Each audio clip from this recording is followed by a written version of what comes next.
Excelente. You are live. We are live. And I have a feeling people are already asleep, but it's all good. It's all good. Now it's time for episode 27. It's part 4. And without further ado, Lord have mercy. Yo, my people. Welcome back to Live with Fergie. And tonight, at this late hour of approximately 10:56 p.m., we are continuing the Love Island series with another installment, part 4 of Unseen Bits. Now, if this is your first time viewing the channel, please feel free to like, subscribe, comment, and share. It would mean a lot to me, and also hit me up in the social media. My Instagram is at MCFergie, so go and follow me right now. And my Snapchat is Colin123, so feel free to add me up. Also, DM me with video suggestions, just so that I can keep you guys entertained. Now, without further ado, let's get into the notes. So, we glimpse over the inflatable swim race, shower punching, cheeky, like what even is that? Cheeky pluckers or I don't even know what.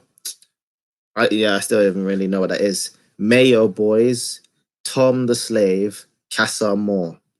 Now, when we move into the episode of Unseen Bits, we see that Yewande is punching Tommy's palms.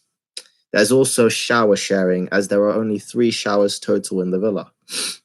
They do the competition Swanathon, introduced by Curtis, where the couple that gets the fastest time and eventually wins gets to decide shower time or how the rota works. Now, we see the recoupling. We see Yewande's unforgiveness towards Danny. Anton, Lucy, Curtis, and Amy chat on the swing set. We realize Anton's been bed hopping. He's changed bed 6 times, and he's basically had no luck from day 1. Tommy's a numerical genius. He says, Molly, I bet I can get you to say 19. And I think he says, what's 10 plus 10? She says 20. Double that. 40. Then she said, then double that. 80 plus 10, 90. And he says, yeah. And all the guys are like, yeah. And then she goes, you said 19. And then they're just like, hey. And then, yeah. I don't really know what the point of that was, but okay. Tom does somersaults. Jordan attempts to do it also, but fails. Fortunately, his guard doesn't see, so what's not seen is not heard and therefore did not exist. Maura, Molly May, and Amy watch Tommy boxing from a daybed. And the test of look but no touch rule is definitely put into action. Because Maura's just like, I can look, you know, I can. Then Molly May is just like, yeah.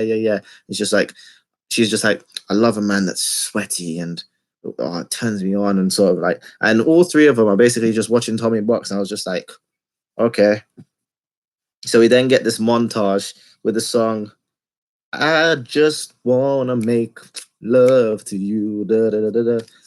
Moving on. The boys prank Tommy whilst he's asleep with mayo. They like spray it in his hands, then wake him up. And he's just like, what is this? The Tom Maura first argument.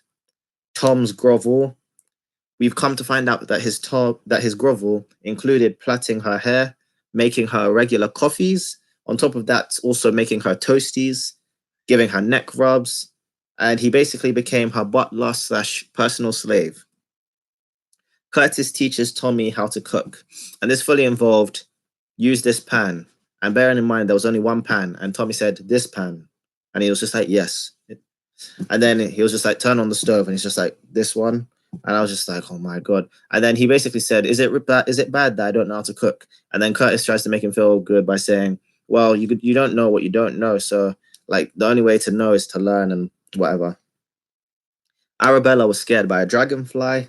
Molly May decides to train with Tommy every day. This involved boxing and sit-ups. But the thing is, every time she did a sit-up and her hands weren't behind her back, behind her head, she got sprayed with water. So because of the fact that she couldn't get up without using her hands, Tommy was just like dash, dash, dash. Yeah, pretty much. Curtis and Amy don't know how to make up their minds. Because literally, Amy asks him a bunch of questions on ballet techniques afterwards, after this like good 5 minutes where they're just like, where do we sit? Oh no, we always sit there. Or, let's sit here. And I'm just like, come on, guys. And basically, when she's asking all these ballet techniques, I was just like, what's this woman saying? And Curtis basically says, I'm not gonna degrade myself to your peasantly questions. This is my profession. This is my career. I'm not answering your questions. Fair enough to him, you know? The islanders all listen to Tommy's weird sounds, which happen to be because Molly May's been doing his eyebrows. It's bedtime, and we find out about everything that happens at bedtime. It involves kissing, sheets ruffling, Curtis's farts, and more. The next morning, Lucy and Anton then talk about the lack of sleep that they're getting due to all of the noises that are happening. Because it's a case of once the lights are out, it's like when the cats are away, the mice will play. The moment the lights are out, the buns are out. I didn't want to use out again, but never mind. Moving on. Molly May, Tommy, Michael, and Amber chat on the swing set. Molly's concerned that kids don't learn enough these days, and we're not going to have enough brain surgeons in the future. And Tommy's talking about there won't be any bricklayers or electricians, and he believes ultimately the human race will be extinct, and bacteria will cook your meatballs, and aliens will be the electrician. And he was just like, I can bring out all the conspiracies, Bermuda Triangle, Stonehenge, and all this stuff. And I was just like, my God, man. Danny, Tom, and Anton chat on the beanbags, and they discuss self-control, rabbit fever, and sexual tension. Anton's just like, I'm having a breeze. I don't know what you people are talking about, for obvious reasons. We go back to online buzz for the unseen tweets, and the ones I decided to jot down is that someone said, Lucy, why isn't she just left? She's just getting a free holiday. Jordan and Anna are forcing things, and it's cringe or whatever. Anton has no game. Tom and Maura, tension, the second argument. Tommy wears a bodysuit before getting into his neon trunks for the neon party. Curtis says, it actually suits you. Maura calls it quits with Tom. The Flack is back. Tom and Arabella's dumping. Amber's a serial killer. So she's one of those people where sometimes she likes to just have cereal dry, no milk, and Maura just watches like, that's really weird.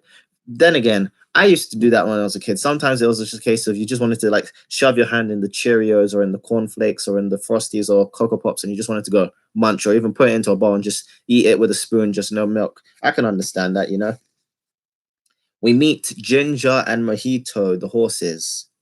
Yes, Ginger is a male and Mojito is a female. Molly May and Tommy's horse riding date. Tommy explains that he's never relaxed when his feet aren't on the floor. So he's always tensed up and just scared when he's on a plane and all other sort of like situations where his feet aren't on the ground. Amy makes Curtis a scrambled egg just before Tommy's text. And the bottom line is she starts thinking, well, who's going to eat the scrambled egg on toast now? So she asks Bear Islanders, do you want the scrambled egg on toast? You want the scrambled egg on toast? Do you want the scrambled egg on toast? Nobody wants the scrambled egg on toast, but Ian Sterling does. Yeah.